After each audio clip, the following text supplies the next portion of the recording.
कुणाच्या हक्काचं नाही कुणाच्या बापाचं।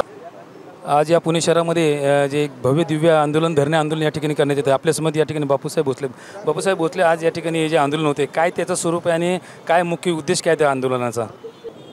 बौद्धिसत्व परमपूज्य भारतरत्न डॉक्टर बाबासाहेब आंबेडकरांचं अतिशय महत्त्वाचं एक भवन या पुणे शहरामध्ये या मालधक्क्या चौकामध्ये आहे आणि या मालधक्क्यामध्ये हे सांस्कृतिक भवन असताना त्याच्या बाजूची 2 एकर जागा ही महानगरपालिकेने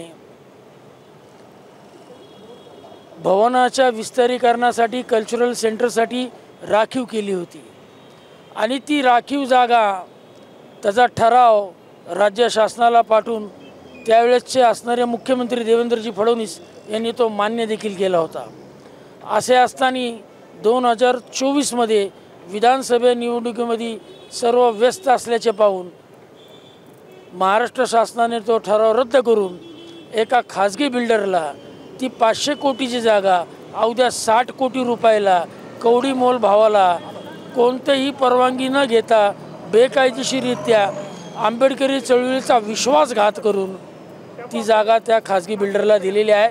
त्याचा प्रथमतः आम्ही धिक्कार करण्यासाठी समस्त आंबेडकरी चळवळीचे पक्ष संघटना आणि नेतेगण आपापले सर्व झेंडे बाजूला ठेवून बॅनर बाजूला ठेवून पक्षाचे नाव बाजूला ठेवून आणि फक्त बाबासाहेब आंबेडकरांच्या अस्मितेसाठी आणि स्वाभिमानासाठी पुणे शहरामध्ये आंबेडकर भवनाची जागा पुन्हा मिळवण्यासाठी हे धरणं आंदोलन आहे।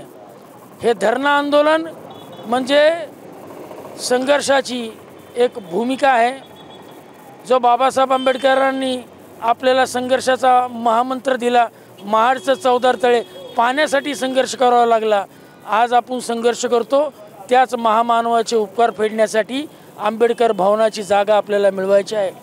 माझे आव्हान आहे संपूर्ण जनतेला की या आंदोलनाची सुरुवात आहे। आम्ही सर्व निळ्या झेंड्याखाली एकत्र आलेलो आहोत। आम्ही आलो, तुम्ही बी या। तुमचा पाठिंबा, तुमचा सक्रिय पाठिंबा आणि घराघरातनं जय भीमचा नारा देत आंबेडकर भवन आपण जिंकूया। आमचं भवन आम्हाला विश्वासात न घेता आमची जागा तुम्ही खाजगी बिल्डरला दिलेली आहे। हा खेळ आहे, हा भ्रष्टाचार आहे आणि या भ्रष्टाचाराच्या विरोधामध्ये आज ही एल्गार ठोकलेली आहे। हा पॅन्थर, हा रिपब्लिकन सैनिक, हा आंबेडकरी अनुयायी, हा एकजुटीने एक दिलाने सर्व समाजाला बरोबर घेऊन ह्या धरणं आंदोलनात उतरलेला आहे। मी सर्वांना पुन्हा एकदा अपील करतो की लढेंगे और जीतेंगे। उगार मूठ हो एकजूट। तुझी एकजूट पाहिजे की तुझ्या रक्तामधला भीमराव पाहिजे। आज रमाईला अभिवादन करूया आणि बाबासाहेबांच्या अस्मितेसाठी आणि समाजाच्या स्वाभिमानासाठी आंबेडकर भवन आपल्याला मिळायला पाहिजे, जागा आपल्याला मिळाली पाहिजे ही घोषणा करतो। जय भीम, जय भारत। आज या ठिकाणी जे भव्य दिव्य आंदोलन या ठिकाणी करण्यात येत आहे काय तुमचं म्हणजे मुख्य हेतू काय आहे आणि कशा करता आपण या ठिकाणी आंदोलन करतोय? समस्त जनाचं आंबेडकर जनतेला काय आवाहन कराल? आंबेडकर भवनाच्या विस्तारित जागेच्या मागणीचा आंदोलन आपण करत आहोत। डॉक्टर बाबासाहेब आंबेडकर स्मारक विस्तार कृती समितीच्या वतीने हे आंदोलन करण्यात येत आहे। आमचे ज्येष्ठ मार्गदर्शक विधितज्ञ ॲडव्होकेट मोहनजी वाडेकर, बापूसाहेब भोसले, राहुलजी डंबाळे, गायकवाडजी, शैलेंद्र चव्हाण सर्व मान्यवर या ठिकाणी उपस्थित आहे। आज आपण आंदोलनाला प्रारंभ करत आहोत। सर्व पक्षीय सर्व संघटना निर्णय घेतील त्याच्यावरती आपली पुढील दिशा ठरेल हे मी मान्य करतो। दादा आज या ठिकाणी जे आंदोलन होते आंदोलनाच्यासाठी आपण या ठिकाणी धिक्कार करण्याकरता बरेच आंबेडकरी जनता या ठिकाणी येते, काय सांगाल त्याबद्दल? या आंबेडकर स्मारकाच्या विस्तारीकरणासाठी जवळपास ही जी शेजारची जागा आहे ती 2000 सालापासून पुणे महानगरपालिकेच्या ठरावान्वये आपण मागत आहोत। ज्येष्ठ नेते व समाज कल्याण मंत्री केंद्रीय रामदासजी आठवले यांनी देखील 2016 साठी माननीय देवेंद्र फडणवीस आत्ताचे मुख्यमंत्री यांच्याकडे ही जागा मागितली होती। त्यांनी सुद्धा याला संमती दिली होती। अशा परिस्थितीत ही जागा एका खाजगी बिल्डरला अतिशय कमी मोलाच्या दरामध्ये देऊन हा नुसता व्यवहारच झालेला नाही, तर या जागेचा हा गैरव्यवहार झालेला आहे। या संपूर्ण प्रकरणाची, या गैरव्यवहाराची चौकशी व्हावी, तेथील कामकाज थांबवावं आणि आंबेडकरी जनतेच्या या सर्व आंदोलनाला शासनानं योग्य तो प्रतिसाद द्यावा, अन्यथा या आंदोलनाचं भव्य आणि उग्र स्वरूप शासनाला पाहायला मिळेल। दादा, या ठिकाणी जे आंदोलन घडते नेमकं काय, आपण या ठिकाणी काय भूमिका आहे आपली त्या आंदोलनाबद्दलची?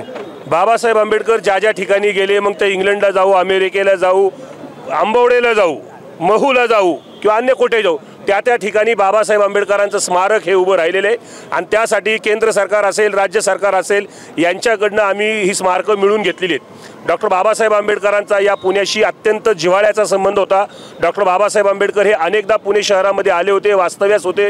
डॉक्टर बाबासाहेब आंबेडकरांचं कार्य ह्या पुणे शहरातून पुढे गेलेले आणि पुणे शहरामध्ये मात्र डॉक्टर बाबासाहेब आंबेडकरांचं कोणतंही स्मारक नाही, ही खंत आमच्या मनाला होती आणि त्यामुळे डॉक्टर बाबासाहेब आंबेडकर सांस्कृतिक भवन पुणे महानगरपालिकेने जे या ठिकाणी केलेले आहे त्याच्या लगत साधारणपणे 2.5 एकरची एक जागा होती। ती जागा बाबासाहेब आंबेडकरांच्या सांस्कृतिक भवनाच्या विस्तारीकरणासाठी आम्ही सरकारकडे सातत्यानं मागतोय।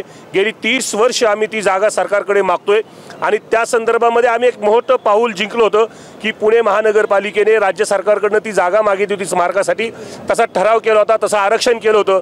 परंतु हे सरकार बिल्डरधार्जीनं सरकार आहे, हे सरकार लुटारूंचं सरकार आहे। या सरकारनं अनेक गोरगरिबांच्या जमिनी लाटलेल्या आहेत, हे समोर आलेलं असतानाच बाबासाहेब आंबेडकरांच्या स्मारकासाठी आरक्षित असलेली जागा या सरकारनं लुबाडलेली आहे, तिच्यावर डल्ला मारण्याचा प्रयत्न केलाय। त्याचा तीव्र निषेध करण्यासाठी आज आंबेडकरी जनता लाखोच्या संख्येनं या ठिकाणी यल्गार करते।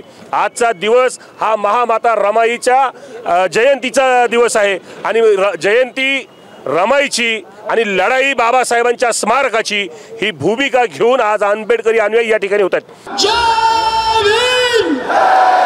डॉक्टर बाबासाहेब आंबेडकरांचा स्मारक आमच्या हक्काचं नाही, कुणाच्या बापाचं स्मारक आमच्या हक्काचं नाही, कुणाच्या बापाचं।